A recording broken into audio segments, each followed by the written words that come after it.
네, 오늘 우리 공동체에 주실 하나님의 말씀, 성탄의 계절에 우리 받을 말씀, 마태복음 2장 1절에서 2절 말씀입니다.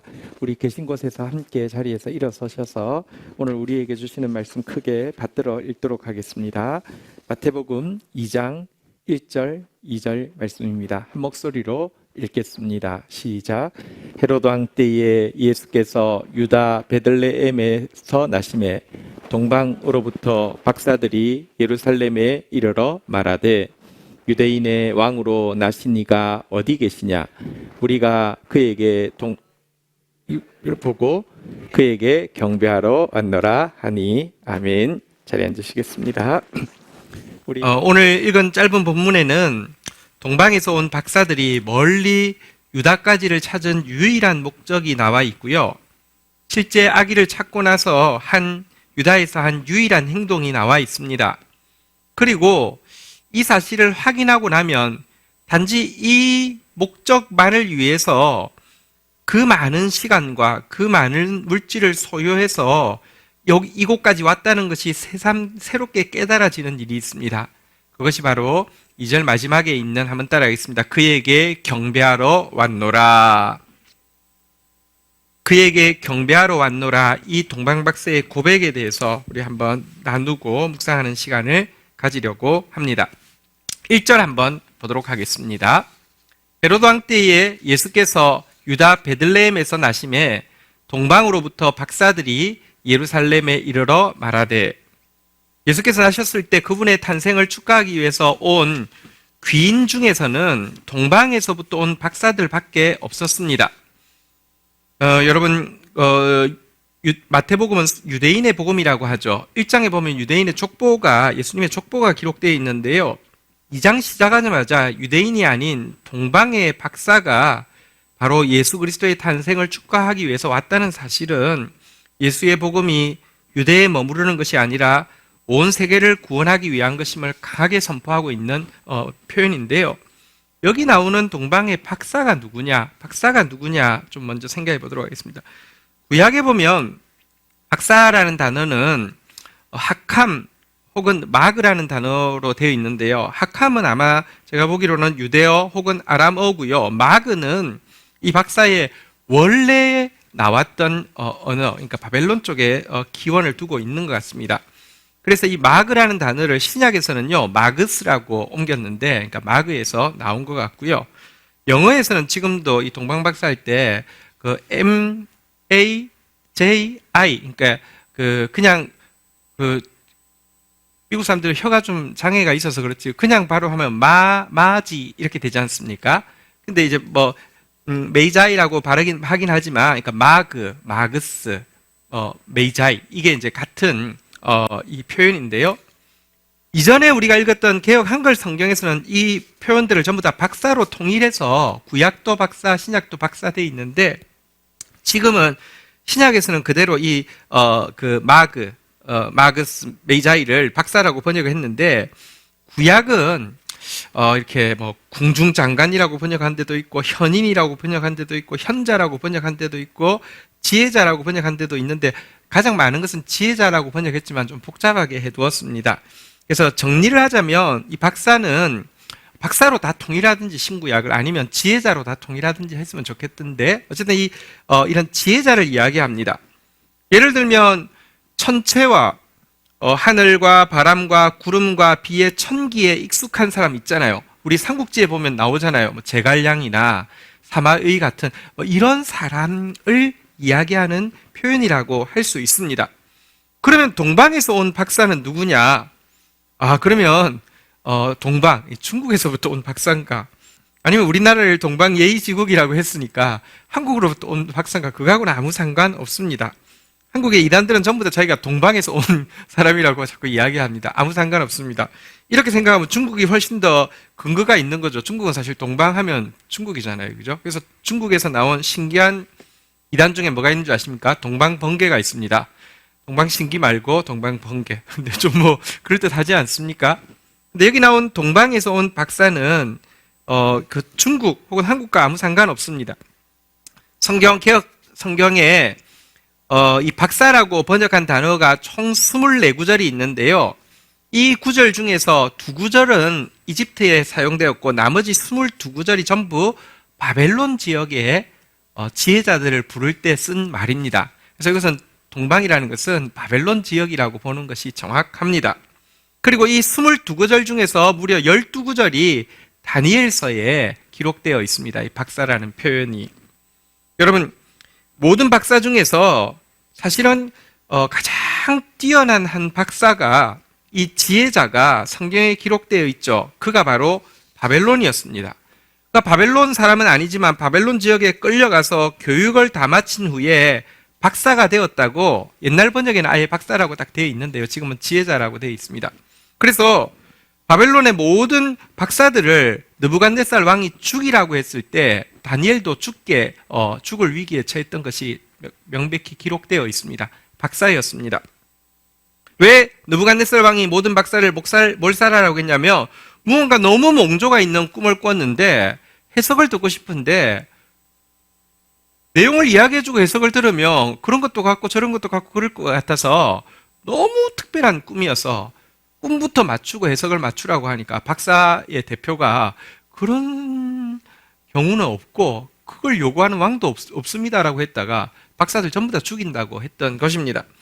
이때 모든 박사들이 몰살당할 위기에서 한 사람이 느부갓네살의 꿈의 내용을 이야기해주고 해몽까지 제공함으로 말미암아 모두 살린 일이 있었죠. 그 사람이 바로 박사 다니엘입니다.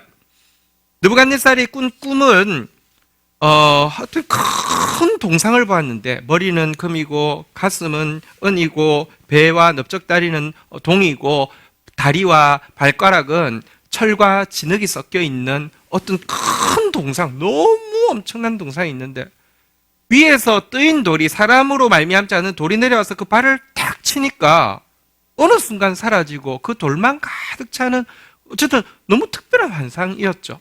당시 세계에서 가장 힘이 있던 그 황제인 이 느부갓네살이 진짜 그런 요구를 할 만큼 좀 특별한 꿈이었죠. 이 꿈에 대해서 박사 다니엘이 해석한 내용이 다니엘서 2장 44절, 45절에 나옵니다. 한번 보실까요? 2장 44절 제가 읽겠습니다.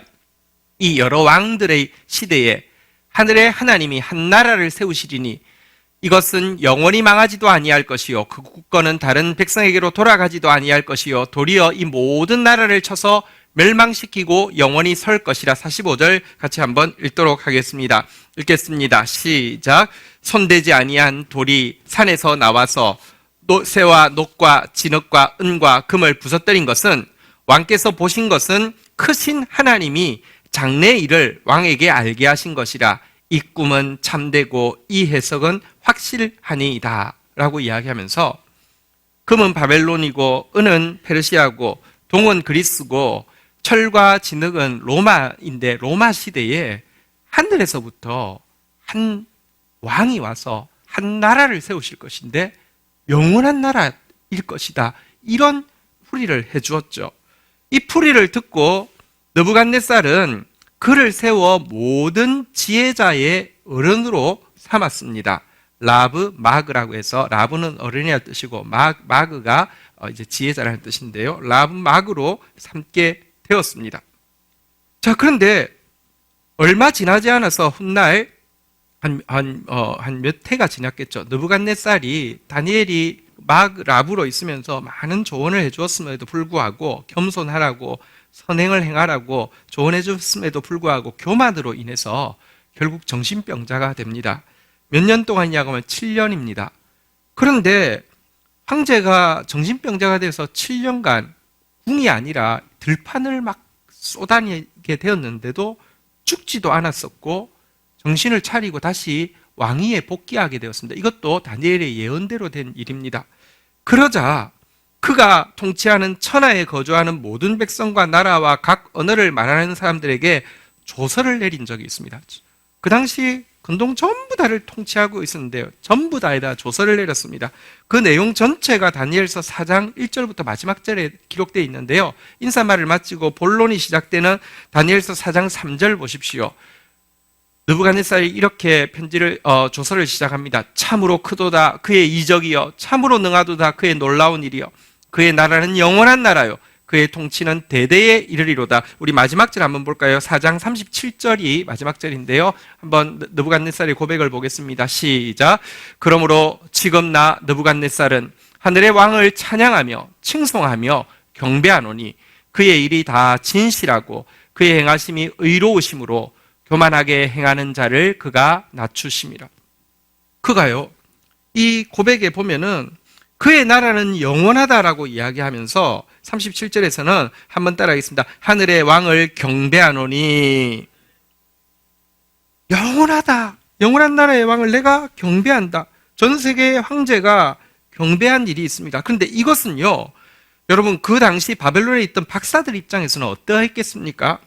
과거 자기들이 몰살당할 뻔했었는데 자기를 살려준 다니엘, 그리고 그들의 어른이 된 다니엘의 해몽에서 나왔던 내용하고 똑같지 않습니까? 그 내용을 이제 느부갓네살이 자기 입으로 영원한 나라가 세워질 것인데 그 왕을 내가 경배한다라고 고백했을 때 이것은 그들 박사들에게 지울 수 없는 강렬한 인상을 남겼을 것이고, 박사라고 해도 똑똑하다고 해도 정치를 쫓는 사람도 있을 것이고 돈을 쫓는 사람도 있을 것이지만 진실을 진리를 쫓는 사람들에게는 소중하게 유전되어졌을 것을 유추할 수 있습니다.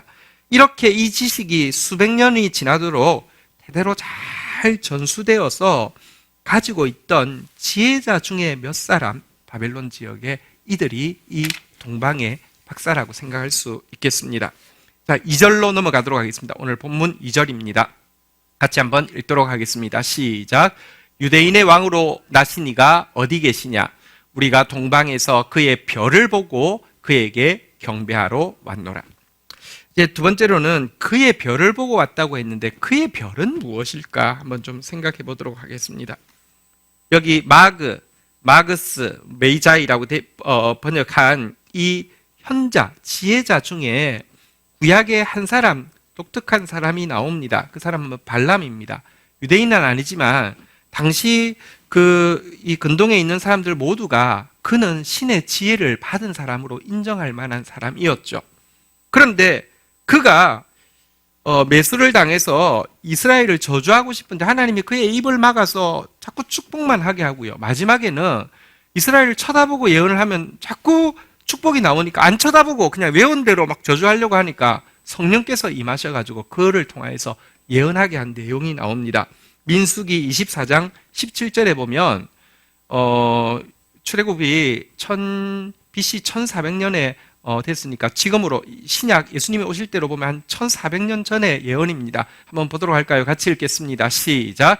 내가 그를 보아도 이때의 일이 아니며 내가 그를 바라보아도 가까운 일이 아니로다. 한 별이 야곱에게서 나오며 한 규가 이스라엘에서 일어나서 모압 이쪽에서 저쪽까지 쳐서 무찌르고 또 셋의 자식들을 다 멸하리로다. 세계의 악을 평정하실 한 통치자가, 규는 이제 통치의 그 지팡이죠, 올 것인데 한 별이, 바로 그 별이 야곱에게서부터, 이스라엘에게서부터 나올 것이다, 이런 예언을 했습니다. 어쨌든 이 별에 대해서 예언되어 있었는데요, 바벨론에서 이 지식을 소중하게, 영원한 나라를 세울 영원한 왕에 대한 지식을 소중하게 이어받고 있던 사람 중에 몇 사람이 어떤 별을 보고는 이것은 바로 그 야곱에게서 나올 그 별이라는 확신을 가지게 된 것 같습니다. 그래서 그 별을 보자마자 준비하기 시작했고요. 그래서 이스라엘 지역으로 출발을 하게 된 분들이 이들입니다. 물론 이들이 이스라엘에 들어와서는 유대에서 그들을 인도했던 것은 별은 아니라고 보는 것이 맞습니다. 생각해 보십시오.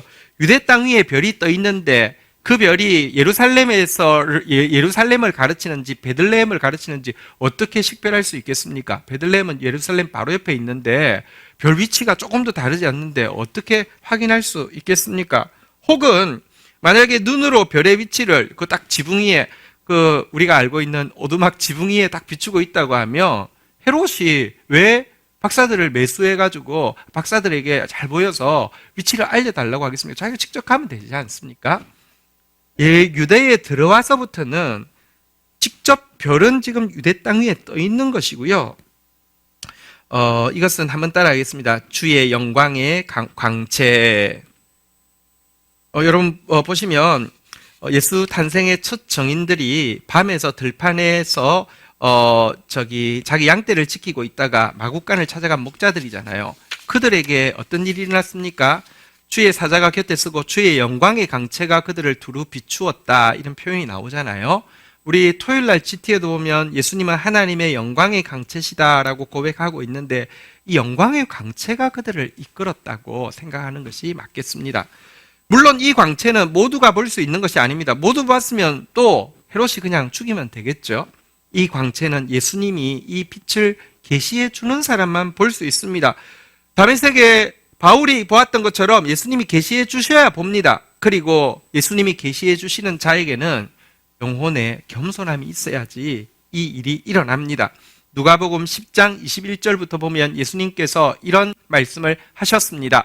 그때 예수께서 성령으로 기뻐하시며 이르시되 천지의 주제이신 아버지여, 이것을 지혜롭고 슬기 있는 자들에게는 숨기시고 어린 아이들 같은 자들에게 나타내심을 감사하나이다. 옳소이다. 이렇게 된 것이 아버지의 뜻이니다.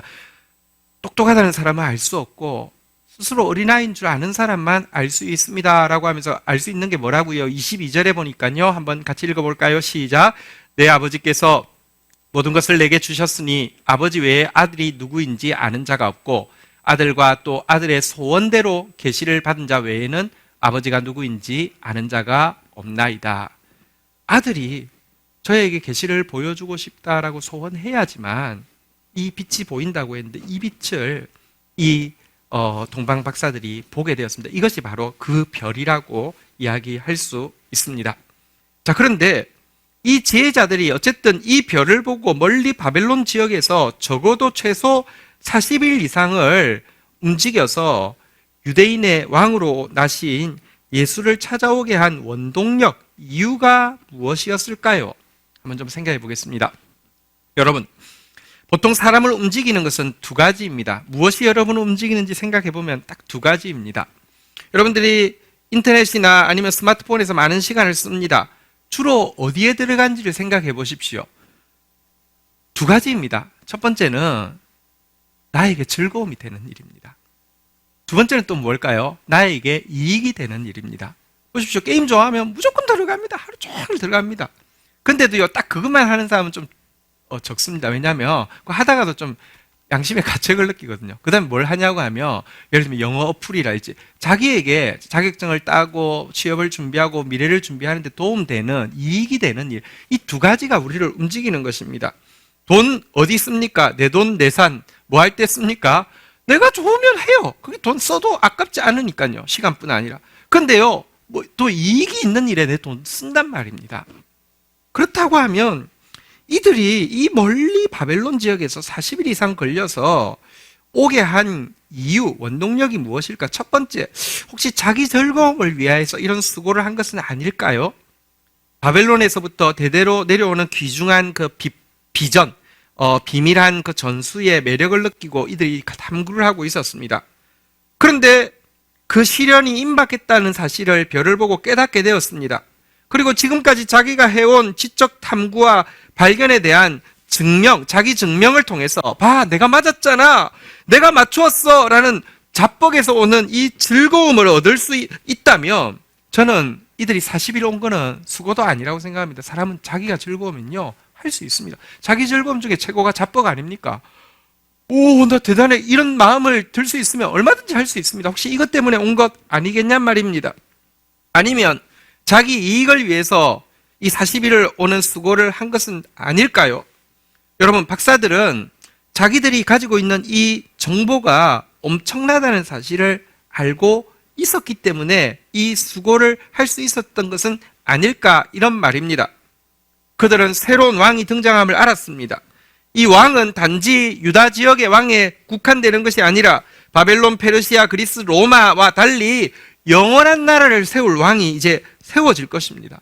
이 고급 정보에 줄을 서고 돈을 댈 사람은 찾아보면 있을 수 있다는 생각을 했습니다. 아니, 그런 사람이 없어도 괜찮습니다. 부동산 업자가 너무 좋은 매물이 나오면 굳이 안 올리고 자기가 사는 것처럼 자기가 그 왕에게 가서 얼굴 2장 찍고 잘 보이는 거 괜찮겠다라고 생각해서 멀리 유대 땅까지 찾아온 것은 아닐까요? 그런데 오늘 2절에 보면 이들은 자신들이 이 멀리 유대 땅까지 찾아온 목적에 대해서 너무 정확하고 분명하게 이야기하고 있습니다. 한번 따라하겠습니다. 그에게 경배하러 왔노라. 자기 즐거움을 위함도 아니고 자기 이익을 위함도 아니고 그분에게 경배하러 왔다고 밝히고 있습니다. 에이, 말로는 얼마든지 미화할 수 있잖아요. 속은 안 그렇지만 계산이 있지만 명분은 내세울 수 있잖아요. 그런 건 아닐까요? 아닙니다. 정말로 그들은 경배하러 왔습니다. 무엇을 보면 알 수 있느냐고 하며 그들은 경배하러 왔다고 말만 한 것이 아니라 예물을 준비해 왔는데요. 마태복음 2장 11절 조금 내려가면 이런 본문이 나옵니다. 우리 잘 아는 내용이죠. 같이 한번 읽어보겠습니다. 시작. 집에 들어가 아기와 그의 어머니 마리아가 함께 있는 것을 보고 엎드려 아기께 경배하고 보배합을 열어 황금과 유황과 모략을 예물로 드리니라. 여기 보면 예물을 드린 내용이 있습니다. 먼저 그렇게 중요한 건 아니지만 한 게 우리가 동방박사 하면 가지고 있는 이미지를 하나 잘못된 이미지를 깨트릴 게 있어서 한번 한번 보도록 하겠습니다. 한번 따라하겠습니다. 집에 들어가. 여러분 동방박사는 카드에 어떻게 나옵니까? 이렇게 마구간 위에 별이 떠 있고 아기가 구에 놓여 있는데 동방박사들이 쑥이고 들어와 있는 그게 카드 내용이잖아요. 마구간에 들어간 건 아닙니다. 어디 들어갔다고요? 집에 들어갔다고요. 이미 마구간에서 나와서 집에 베들레헴의 어떤 한 집을 빌려서 있을 때에 들어갔다라고 되어 있습니다. 시간이 꽤 많이 지났습니다. 얼마나 지났는지 유추할 수 있는 단서가 있습니다. 마리아가 생후 40일에 정결례를 하기 위해서 아이를 데리고 예루살렘으로 올라간 적이 있죠. 그때 제물을 드려야 합니다. 정결례. 근데 부자로부터 가난한 자로 제물이 다릅니다. 최고 극빈자가 바치는 제물이 뭐냐고 하면 비둘기입니다. 비둘기를 바쳤습니다.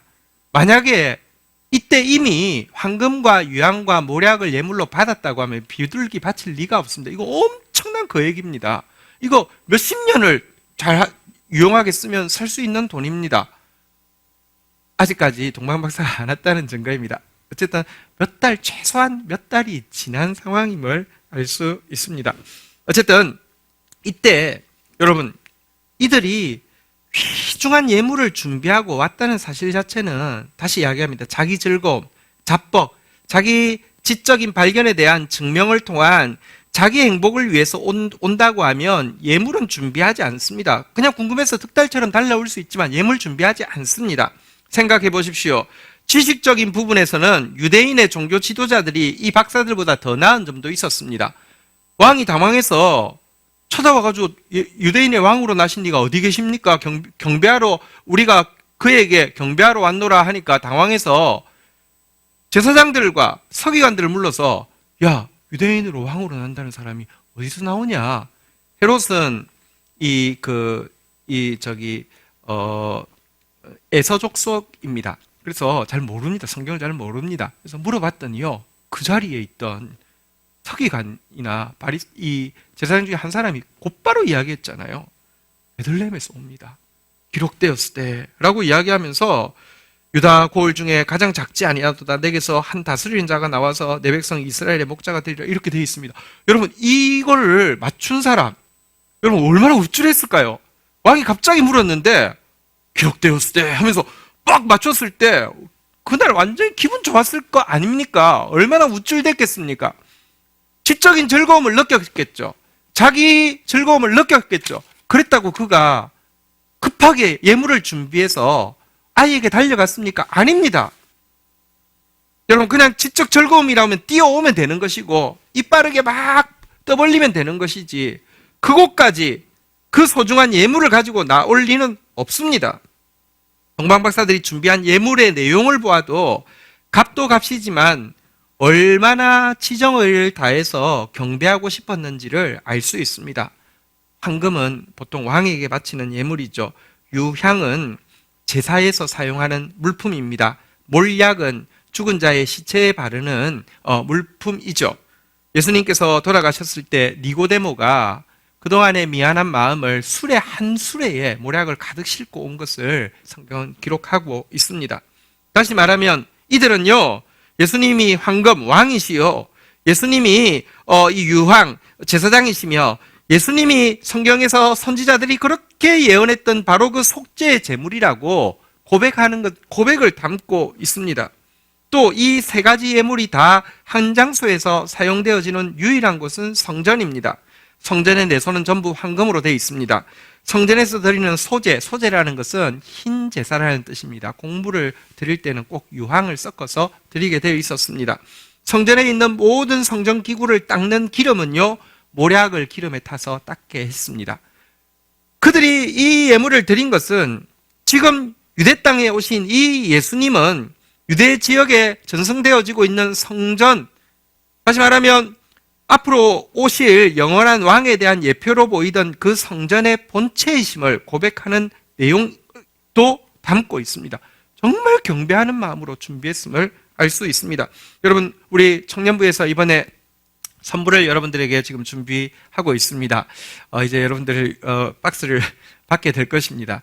그 선물을 보면 우리 헤드십들이 또 셀장님들이 여러분들을 얼마나 보고 싶었는지 그 마음을 알 수 있잖아요. 마찬가지입니다. 황금, 유황, 모략이라는 예물 자체가 이들의 경배의 마음을 너무 잘 보여주고 있고요. 또 이 정성스러운 예물이 요셉이 이 가정이 애굽으로 피난해서 있었잖아요. 그죠? 그때 살아남을 수 있었던 것은 이 예물을 팔아서 이 예물 가지고 그 시간들을 버틸 수 있는 여호와 이레의 소중한 준비가 되었을 것입니다.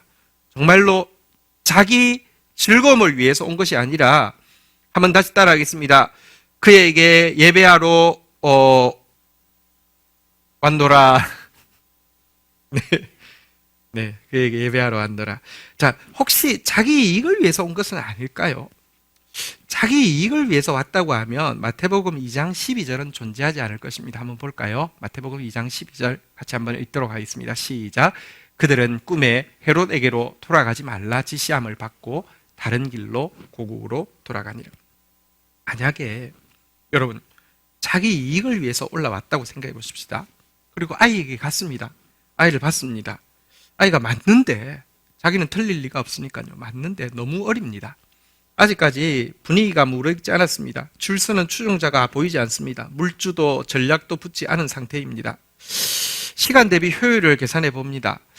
이 아이를 기다려서 훗날에 한 목 잡을 것인지, 아니면 이 정보를 지금 팔아서 한 목 챙길 것인지, 어디에 시간을 쓰는 것이 맞을 것인지 판단했다고 생각해 보십시오. 여러분, 이것은 불가능한 일이 아닙니다.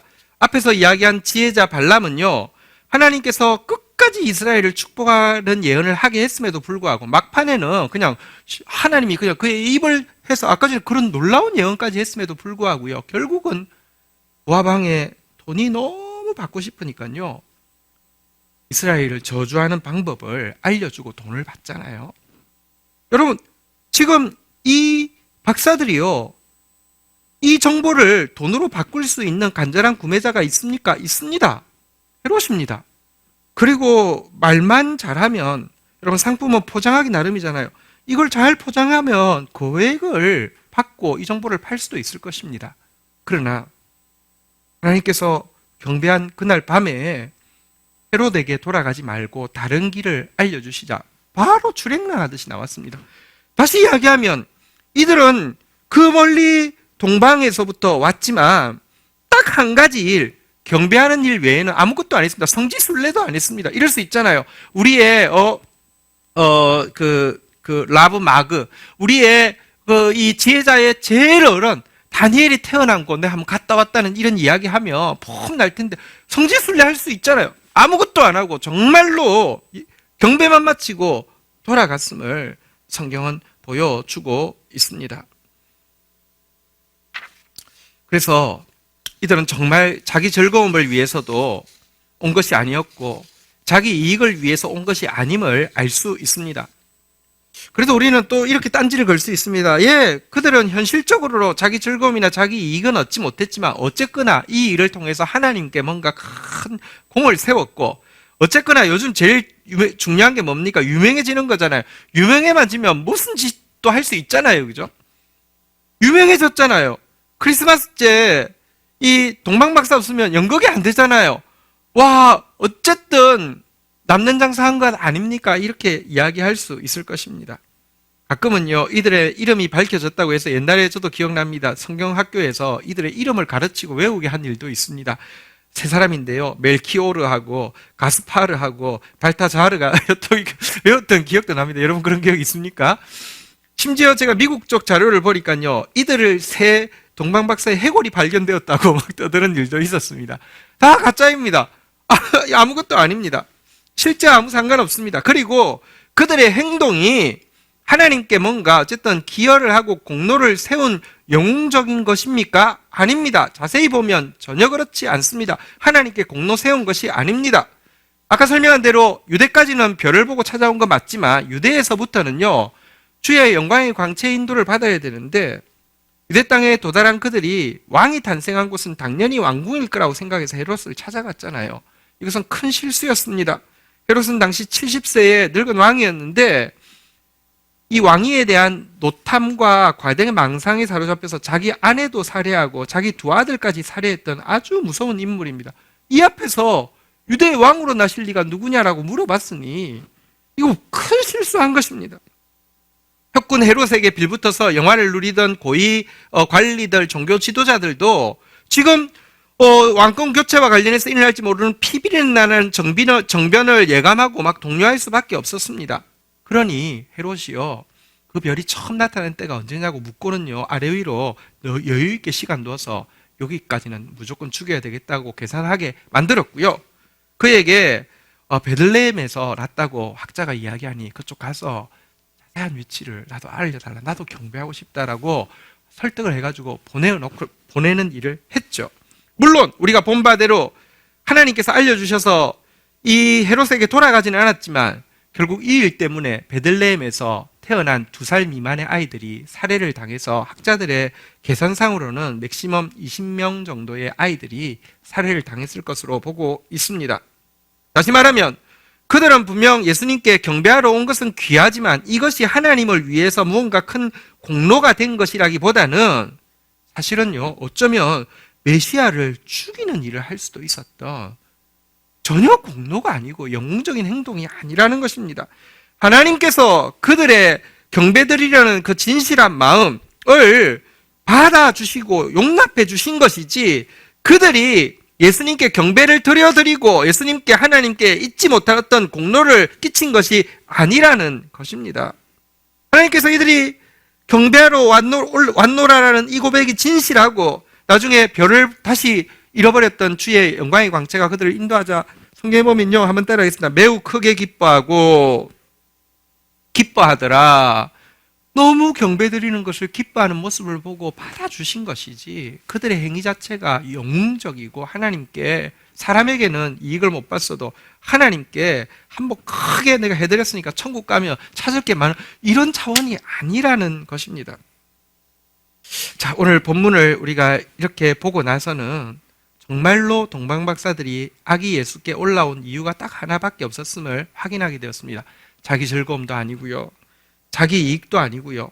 혹은 하나님께 한몫 챙겨드렸다는 하나님 앞에서의 공로도 아니라 딱 하나. 한번 제목 다시 한번 따라하겠습니다. 그에게 경배하러 왔노라. 경배하러 온 것밖에 없음을 발견하게 됩니다. 자기 즐거움, 자기 이익 없이 경배해드리는 것이 아니라 저의 경배를 받아주십시오 하는 소망을 가지고 나온 그들의 모습. 어떻게 생각하십니까?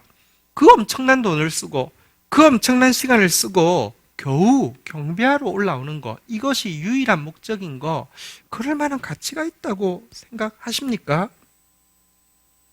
예, 그렇습니다. 정말 그럴 만한 가치가 있습니다. 정확하게 말하면 경배하는 것, 예수 그리스도에게 경배하는 것은 피조물 하나님에 의해서 창조되어진, 예수님에 의해서 창조되어진 우리가 할 수 있는 가장 선한 일입니다. 선하다는 말은 창조 목적에 부합하다는 것이죠. 하나님께서 창조를 하시면서 보시기에 좋았더라라고 했는데 원어로 보면 보시기에 선하더라 이런 표현입니다. 우리 창조 목적에 제일 맞는 일이 무엇이냐? 하나님께 경배하는 것입니다. 특별히 우리는 깨끗한 피조물이 아니라 타락하였습니다. 범죄하였습니다. 범죄한 피조물인 우리가, 구주 없이는 구원받을 수 없는 우리가 할 수 있는 가장 마땅한 일, 해야만 하는 마땅한 일은 무엇입니까? 우리를 구원하기 위해서 오신 그분께 경배하는 것, 마땅한 일입니다. 그래서 시편 147편 1절에 보면 이렇게 우리에게 선언하고 있습니다. 같이 한번 읽겠습니다. 시작. 할렐루야. 우리 하나님을 찬양하는 일이 선함이요 찬송하는 일이 아름답고 마땅하도다. 하나님 찬양하는 일, 하나님 경배하는 일이요. 한번 따라하겠습니다. 선함이요. 하나님 찬송하는 일, 하나님 경배하는 일이요. 한번 따라하겠습니다. 마땅하도다. 요한계시록에 보면요. 사실은 요한계시록을 이단들은 무슨 호러 서적으로 바꾸어서 막 공포를 조장하는데 아니요. 요한계시록의 정확한 용도는 찬양의 책이라고 할 수 있습니다. 천상에서 울려 퍼지는 어린 양, 죽임당하신 어린 양에 대한 찬양으로 가득 차 있습니다. 여기에 보시면요, 죽임당한 어린 양을 향해서 보좌 제일 가까이 있는 네 스랍과 24 장로와 천천만만의 천군 천사와 하늘 위와 땅 아래와 바다 위의 모든 피조물이 경배하는 장면이 나옵니다. 요한계시록에 보시면요, 한번 볼까요? 5장 12절입니까? 4장 같이 한번 보도록 하겠습니다. 큰 음성으로 이르되 죽임을 당한 어린 양은 능력과 부와 지혜와 힘과 존귀와 영광과 찬송을 받으시기에 합당하도다. 천상에서 모든 영광스러운 존재들이 다 함께 한번 죽임당하신 어린 양을 위해서 무엇이라고 경배합니까? 한번 따라하겠습니다. 능력과 부, 지혜와 힘, 존귀와 영광, 찬송, 합당하도다. 동방박사들이 너무 지나치게 많이 황금, 유황, 모략을 가져온 게 아닙니다. 동방박사하고 비교할 수 없는 이 생물과 24장로와 천만만의 천사가 전부 능력과 부, 지혜와 힘, 존귀와 영광 찬송 받으시기에 합당하다고 고백합니다. 이 고백에 대해서 이 고백을 들은 이 모든 피조물들 13절 한번 볼까요? 같이 한번 읽도록 하겠습니다. 읽겠습니다. 시작. 내가 또 들으니 하늘 위에와 땅 아래와 바다 위에와 또 그 가운데 모든 피조물이 이르되 보좌에 앉으신 이와 어린 양에게 찬송과 존귀와 영광과 권세를 세세토록 돌릴지어다. 아멘. 모든 피조물들이 찬양하는 것, 이것은 마땅한 일입니다. 정말 마땅한 일이고 선한 일입니다. 말씀을 정리하겠습니다. 여러분, 예수님을 경배하는 것, 특별히 어떤 자기 즐거움이나 자기 이익이나 혹은 자기 종교적인 공로를 위함도 아니고요, 순수하게 경배하는 것, 이것은요 가장 지혜로운 것입니다. 오늘 박사가 경배하러 왔는데요, 박사가 지혜자라고 했잖아요. 거꾸로 이야기하면 지혜자라야 경배합니다. 왜 그런 줄 아십니까? 여러분, 우리를 파괴하는 출발점이고 우리를 파괴하는 가장 강한 에너지가 뭔지 아십니까? 자기 경배입니다. 자기를 경배하려는 것 때문에 자기 즐거움을 찾고, 자기를 경배하려는 것 때문에 자기 이익을 찾고, 자기를 경배하려는 것 때문에 종교적으로라도 공로를 세우려고 합니다. 근데 이게요, 사탄 되는 길이고 이것이 죽는 길입니다.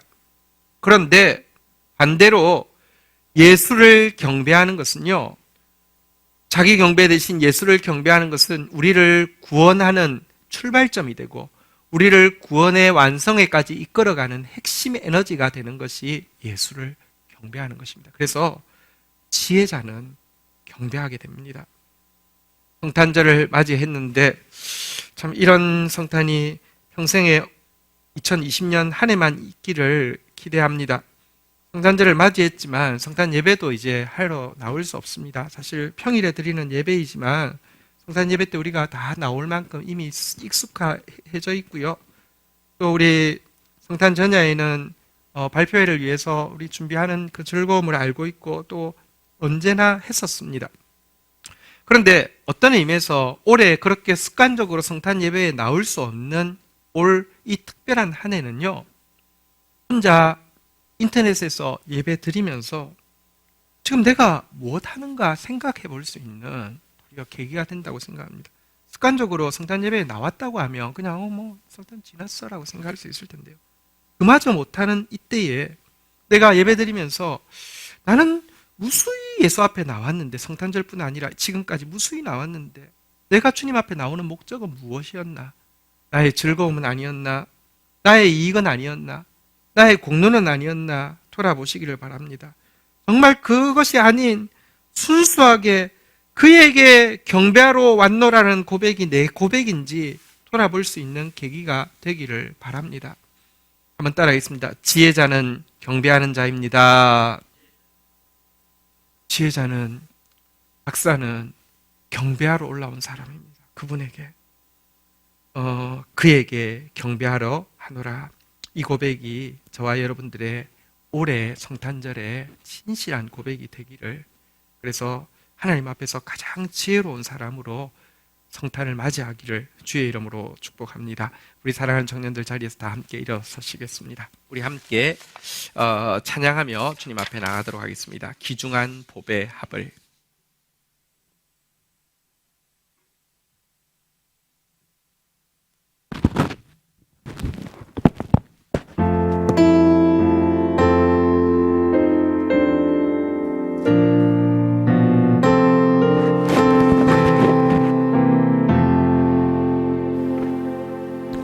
귀중한 보배 합을 주 앞에 드리고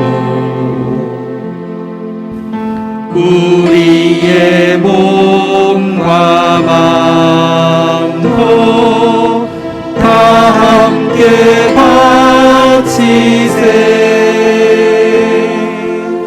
진리는 오묘하고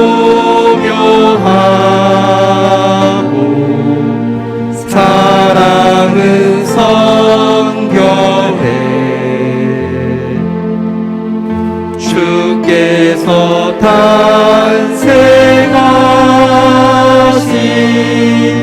거룩한 날일세. 주께서 주신 은혜 한없이 크오니 주께서 주신 것을 감사히 바치세. 진리는 충만하고 소망은 불변해. 정성과 마음을 다해 경배를 드리세. 들에서 함을 세며 양치던 목자들 하늘에 빛난 영광 보고서 놀랐네. 천사의 깊은 소식 목자가 듣고서 찾아와 경배하며 영광을 돌렸네. 자리에 앉으시겠습니다. 우리 시간 잠시 설교 노트 작성하는 시간 가지도록 하겠습니다. 오늘 주신 말씀, 그에게 경배하러 왔노라. 마태복음 2장 1절에서 2절. 오늘 본문에서 참고했던 다니엘서의 동방의 지혜자 다니엘의 내용과 또 그의 지혜를 받아들인 느부갓네살의 고백들 돌아가셔서 한번 보시고요. 오늘 본문의 중요한 메시지는 무엇이었습니까? 가장 핵심적인 메시지는 무엇이었습니까?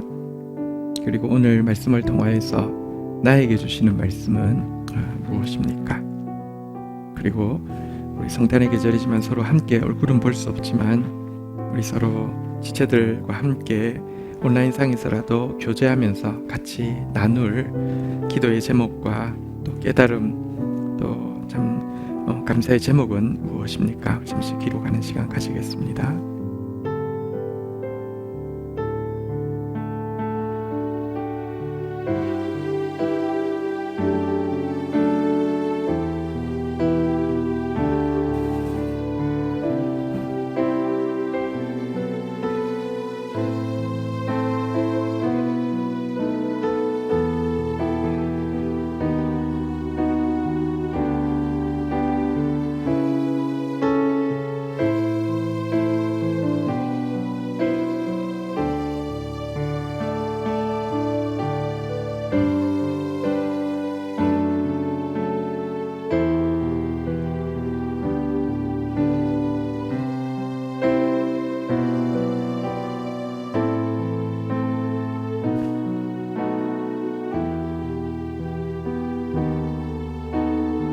우리 시간 같이 한번 성탄의 계절에 예배당에 나올 수는 없지만 우리 사실 동방박사처럼 그래서 마음이 편해지면은 더 주님께 나갈 수 없지만 동방박사처럼 정말 애쓰지 않으면 설 수 없는 그 주님 앞에 정말 내가 주님 앞에 나아가는 목적이 무엇인지 나의 즐거움을 위해서인지 나의 이익을 위해서인지 아니면 정말 그분을 예배하기 위함인지 경배하기 위함인지 그리고 그분을 경배하기 위해서 나는 얼마나 시간과 마음을 드리고 있는지 그리고 이 경배하는 일이 주님께 어떤 뭔가 기여하는 것이 아니라 정말 선하고 마땅할 뿐 아니라 주님께 받는 가장 큰 은총으로 깨닫고 있는지 이번 성탄 그에게 경배하러 왔노라 동방박사들의 이 마음으로 그분을 경배할 수 있기를 소원하는 마음 담아서 우리 함께 주의 이름 고백하며 기도하는 시간 가지도록 하겠습니다.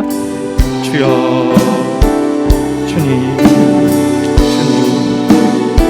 동방의 제자들이 만왕의 왕이시여 우리의 구속자이신 죽임당하실 어린 양을 위하여서 하나님 그 긴 시간을 드리고 그 아름다운 정성을 다하여서 와서 유일하게 단 한 가지 그분께 경배하고 그분께서 경배를 받아주심을 감격하며 돌아가는 모습을 보게 됩니다. 나의 즐거움을 위해서 나온 적도 많았고 나에게 이익을 위해서 나온 적도 많았지만 하나님 구주의 재림이 가까운 이때 가장 순수한 마음으로 그에게 경배하러 왔노라. 그분을 경배하는 것이 가장 선하며 가장 마땅하며 가장 합당하다고 고백하며 그분께 모든 것을 드리는 시간 능력과 부와 지혜와 힘과 존귀와 영광과 찬송을 드리는 저희들 되어질 수 있도록 주여 은혜를 더하여 주시옵소서 은총을 더하여 주옵소서 함께 중보하며 나가도록 하겠습니다. 나라와 민족을 위하여 교회와 열방을 위하여 구원받을 영혼 믿지 않는 가족 구원을 위하여 질병으로 고통받고 있는 지체들 그리고 코로나로 인하여서 신음하고 있는 이 땅을 위하여 미래 교회 주역이 될 다음 세대들을 위하여 하나님 감사합니다. 온 우주의 왕이시고 영원히 무너지지 아니할 나라를 세우러 이 땅에 오신 주님 그분 앞에 오늘 동방의 지혜자들이 와서 예배할 수 있었던 것 그분을 위해서 시간을 쓰며 그분 앞에서 황금과 유황과 모략을 드릴 수 있었던 것이 얼마나 아름다웠고 또 얼마나 합당했으며 도리어 얼마나 용납받은 일인지를 저희들이 오늘 분명히 깨닫게 됩니다. 다시 오실 예수 그리스도를 준비하고 있는 이때에 지금껏 수없이 주님 앞에 섰지만 하나님 나의 즐거움을 위하여서 나의 이익을 위해서 선 일은 너무나 많지만 아무 다른 목적이 없고 아무 다른 기대도 없고 아무 다른 행동도 없이 그에게 경배하러 왔노라.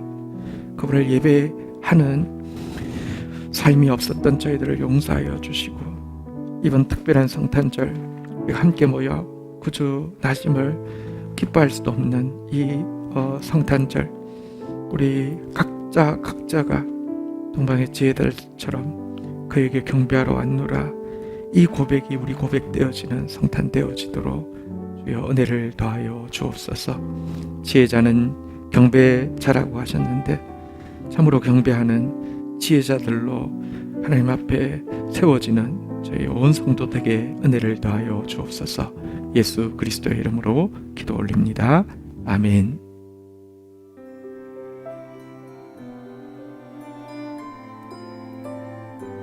말씀의 만나가 풍성한 다음세대 교회에서 함께 예배하는 모든 지체들을 진심으로 환영하고 축복합니다. 메리 크리스마스! 우주 성탄의 계절, 가장 낮은 마국간에 오셨기에 누구보다 깊이 우리를 이해하시는 예수님의 위로와 평안이 귀한 성도님과 온 가정에 함께 하시길 기도드립니다. 사회적 거리두기 단계 격상으로 인해 모든 예배가 온라인으로 전환되었습니다. 온 성도들의 건강을 위해서 기도해 주시고 온라인으로 드리는 예배에도 은혜와 교통하심이 넘치도록 기도해 주시기 바랍니다. 성탄 감사 예배는 12월 25일 오전 11시에 온라인으로 진행됩니다. 비록 온라인이지만 우리를 위해 이 땅에 오신 예수님께 정성을 다한 예배로 함께하기를 기대합니다. 21년도 교육부서와 사역팀에서 봉사하실 봉사자들을 찾습니다. 다음 세대 교회는 1인 1사역을 지향합니다. 온라인에 올린 사역 지원서를 보시고 연말까지 셀장님을 통해서 지원 의사를 밝혀주시기 부탁드립니다. 2020년 첫 성경 통독반이 서로 격려하는 가운데 거의 마쳤습니다. 다음 주일에 완독자 시상이 있습니다. 2021년 성경 통독반을 2가지 과정으로 모집합니다. 신청은 12월 27일까지 각 세장님들에게 해주세요. 2021년 1월 1일부터 시작됩니다. 봉헌하겠습니다.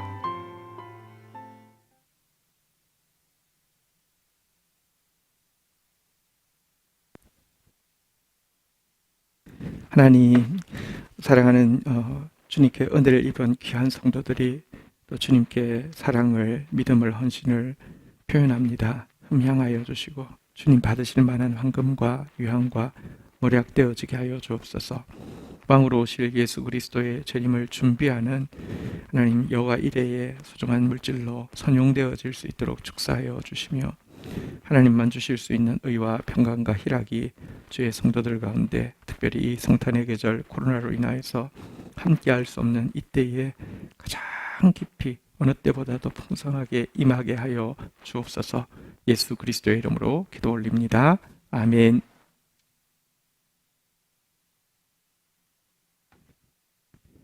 경건일기 발표 읽겠습니다.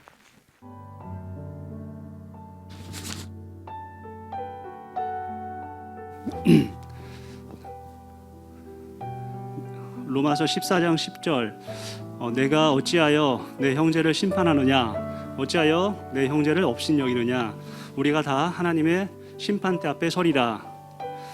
이번 주 GT 말씀 중 로마서 14장은 형제를 비판하거나 판단하지 말라는 말씀이 많았다. 이 구절이 나에게 유독 걸리게 하는 것이 되어 묵상하게 하신다.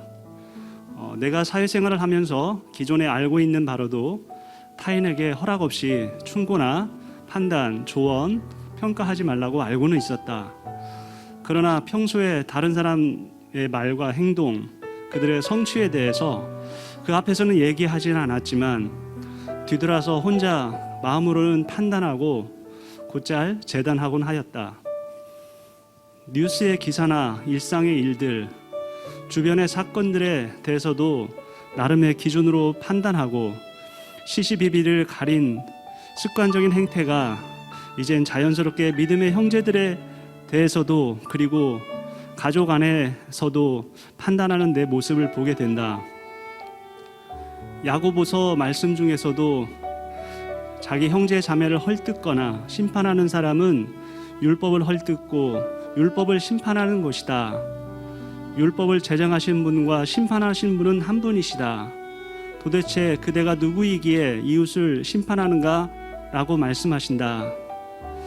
생각해보면 이웃을 판단하고 심판하는 것에는 내 안에 동일한 욕심과 욕망이 있음을 본다. 직장과 사업에서의 성공, 그리고 재물의 늘어남, 자녀들의 잘 되는 축복을 간구하며 또 그것들이 잘 되는 형제들을 보면서 또 자연스럽게 그들의 믿음을 판단했던 나를 본다. 속으로는 먼저 그의 나라와 그의 의를 구해야 된다.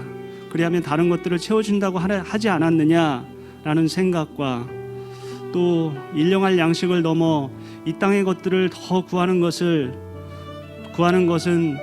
내 신앙 양심상 할 수 없다는 생각으로 솔직하게 주님에게 나아가 아직도 나의 세상 욕심이 있습니다. 주님 꼭 이뤄달라고 기도도 하지 못하면서도 내 안에서의 욕망은 살아있는데 이러지도 저러지도 못하는 나의 모습을 본다.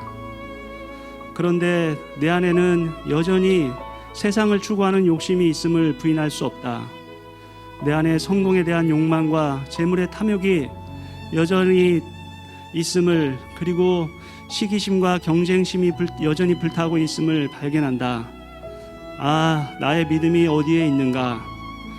형제가 이 땅에서 잘 되는 것을 겉으로는 기뻐해 주면서도 왜 뒤로는 아쉬움을 갖게 되는 걸까?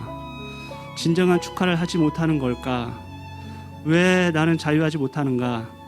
아직도 타인과 경쟁하려는 마음, 성취하고자 하는 욕심, 경쟁에서 뒤지지 않으려는 마음, 보기에는 적극적이고 또 살아있는 것 같지만 이 땅에서 더 누리고 가지려는 선하지 못한 동기에서 나온 것들은 그 열매가 흩어지게 될 것이고 허망하리라는 것을 알지만 말씀을 놓치면 또다시 달려가는 내 모습을 발견한다. 그 욕망의 뿌리는 무엇일까? 주님께 내 마음의 죄악을 보게 해달라고 이 시간 기도드린다. 이런 나를 위해 이 땅에 오셔서 고난과 조롱의 십자가를 다 지시고 부활하신 나의 주님을 다시 바라보며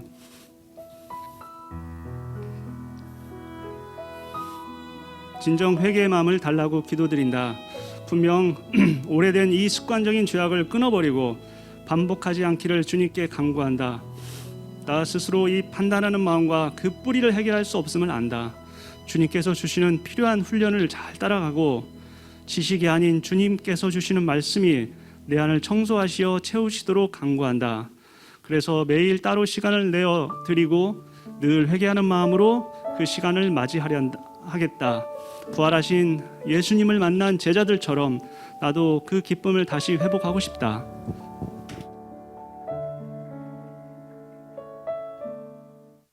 진실한 고백 진심으로 감사드립니다.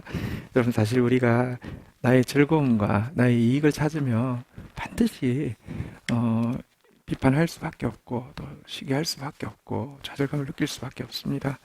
그러나 정말 경배받으시기에 합당하신 그분을 경배하는 것에 초점을 두게 되면요, 정말 찬양하는 삶 살 수 있습니다. 자기 경배가 죄악의 뿌리고요, 주를 경배하는 것이 구원의 출발입니다. 그리고 구원의 완성입니다. 오늘 함께 또 교통하는 귀한 간증 나눠주셔서 감사합니다. 우리 모두 계신 곳에서 다 함께 자리에서 일어서시겠습니다. 축도하겠는데요. 우리 다시 한번 우리 성도들 축복하는 마음으로 이번 또 오는 25일 우리 금요일날 11시에 우리 정말 인터넷이지만 함께 축복하는 마음으로 그분을 경배하기를 원하는 마음 담아서 우리 서로에게 손 들고 한번 고백하겠습니다. 그에게 경배하러 왔습니다. 축도하겠습니다. 여호와는 내게 복을 주시며 나를 지키시기를 원하며 여호와는 그 얼굴을 내게 비추사 은혜 주시기를 원하며 여호와는 그 얼굴을 내게로 향하여 드사 평강 주시기를 원하노라. 주 예수 그리스도의 은혜와 아버지 하나님의 사랑과 성령의 교통하심이 너희 무리와 함께 계실지어다. 아멘.